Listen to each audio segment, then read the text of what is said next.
Hey everybody, and this is Vanshika. You are watching my channel Knowledge World. So as you know that we were on a chapter of science and of class 8, and the chapter's name was cell structure and function. This is the NCERT books chapter and we were covering it. So this is the fourth part of this chapter, and if you want to see the three previous parts of the chapter to understand better, then you can check my playlist section and then watch it from there.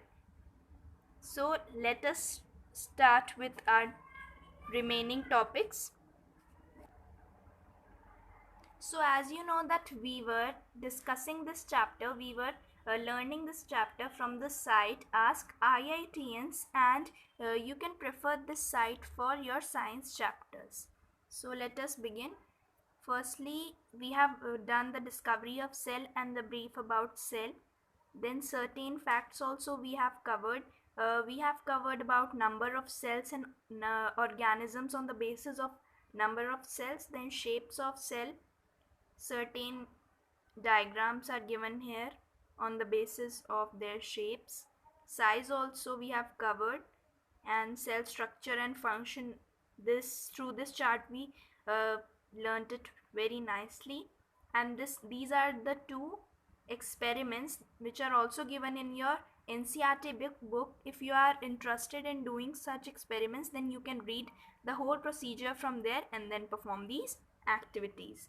Then we studied about the organelles which are present in both plants and animal cells, and in that we studied about endoplasmic reticulum and rough ER and smooth ER also.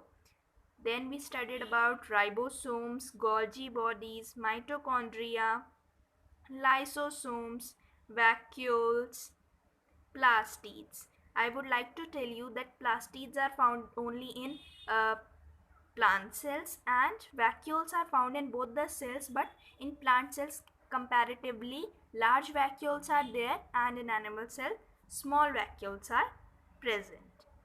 Certain types of things we have studied in this also, and now we have to study about the further part. So here it is given, how do molecules move in and out of the cell. In this, osmosis and diffusion is given, but I will not go in too much detail because it is in 9th class and it is not given in our NCERT book, so we will skip this part. If you want to study this part for your knowledge, then you can visit Ask IITian site and then study about it. But this was not given in your NCERT book also, so I have skipped this. Now we will study about why do plant cells have cell walls. So let's start reading. A cell wall is the outer thick layer in plant cells. So a cell wall is a thick layer which is like a cover in the plant cells, and this cover protects the cell membrane. We have studied about cell membrane. Since plants cannot move from their place, this cell wall serves to protect their cells from the possible damage by temperature variations, high wind speed, atmospheric moisture. In the previous lectures, I have told you this fact also, that plant cells only possess the cell walls because plants cannot move here and there for their protection and for the sake of food and shelter. So they are having cell walls to protect them, to give them rigidity and turgidity. So let's proceed. Prokaryote. What is prokaryote? Bacterial cells and cells of blue-green algae. We have studied about blue-green algae in microorganisms chapter also, so I am not going in too much detail. Bacterial cells and cells of blue-green algae do not have well-defined nuclei, plural of nucleus. So nuclei is the plural of nucleus. You do not need to get confused. So like those of multicellular organisms, the cells of such organisms have nuclear material without the nuclear membrane. So prokaryotes do not have a proper nucleus or well-defined nucleus, as you can see in this part. Prokaryon means pro stands for primitive. You should remember pro for primitive and karyon stands for nucleus. In this type of cells, there is a false nucleus, I can say, because it is not a membrane bound nucleus. It is not a membrane bound nucleus such as other multicellular organisms. Only nuclear material is present, and that without the nuclear membrane. So organisms with prokaryotic cells are known as prokaryotes. Easy? Then we will study about eukaryotes. Plant and animal cells with well organized and well defined nucleus with the nuclear membrane also are called eukaryotic cells. It is just the opposite of prokaryote. U stands for true, and while karyon stands for nucleus. Organisms with eukaryotic type of cells are known as eukaryotes. Now below it, the prokaryotic cells and eukaryotic cells are also shown. I would like to show you the diagram in a magnified way. See? Okay. So now I would like to tell you something about these two. That prokaryotic cells do not possess nuclear bound membrane, nucleus with nuclear membrane, and eukaryotic cells possess nucleus with nuclear membrane. And also true nucleus is present in eukaryotes, and eukaryotics are also the advanced cells, and prokaryotics are the primitive cells. So I hope I have made myself very clear. So now we will study about the prokaryotic cells and eukaryotic cells in a differentiate manner. Prokaryotic cells. DNA is clumped in an area, but there is no organized nucleus with a membrane. As we have studied above, true nucleus is present in eukaryotic cells, which is well defined and has a nuclear membrane, as we have already discussed just now.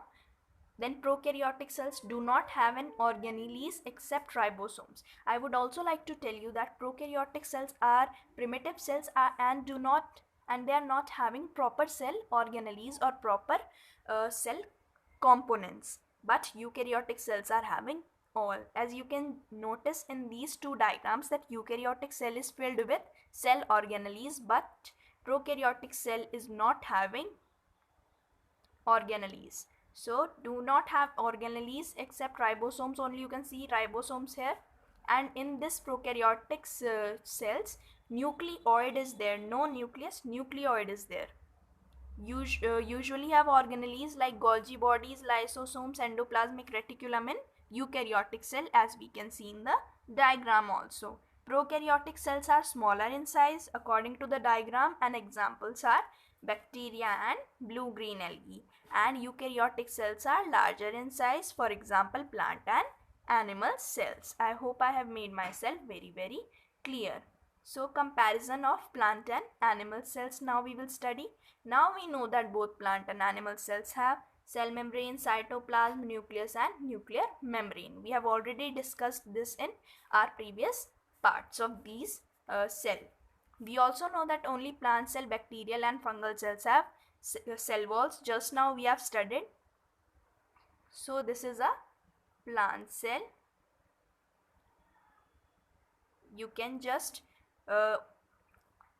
observe it. Golgi vesicles, nucleus, nucleolus, everything is present.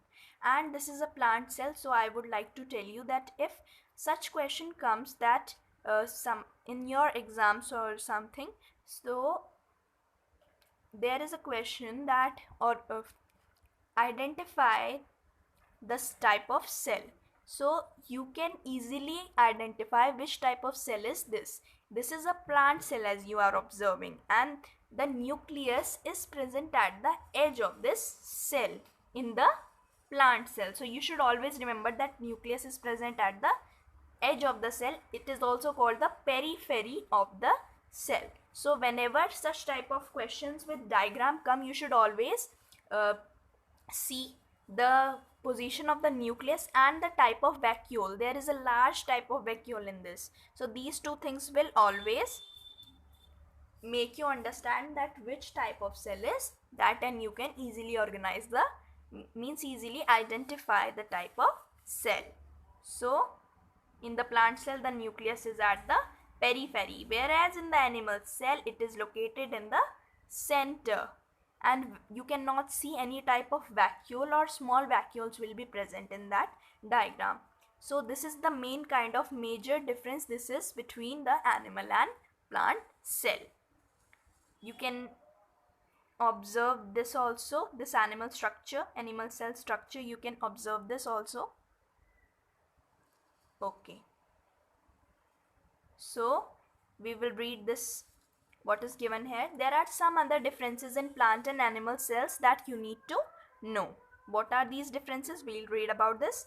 Plants have larger vacuoles while animals have smaller vacuoles, as I have told you with the viewpoint of that question diagram once.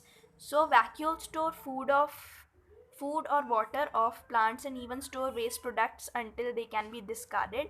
So plants have large vacuoles, and plants cannot move also. So for their quenching of thirst or hunger, so they are having larger vacuoles to store food and water and waste materials also, comparatively as animals, because they can move.